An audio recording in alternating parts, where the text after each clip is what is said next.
నమస్తే, నేను మీ ఈశ్వర్. ఈ6 న్యూస్కి స్వాగతం. వార్తల్లోని ముఖ్య అంశాలు. తెలంగాణ ప్రభుత్వానికి హైకోర్టులో భారీ షాక్ తగిలింది.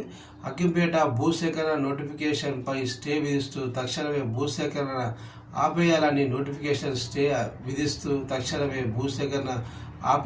గురువారం ఆదేశాలు జారీ చేసింది.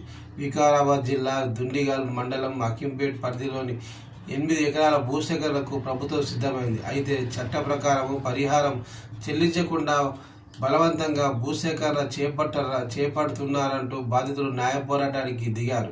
అక్కింపేటకు చెందిన శివకుమార్ బాధితుల తరపున పిటిషన్ వేయగా బిఎస్ ప్రసాద్ వాదనలు విన్నారు.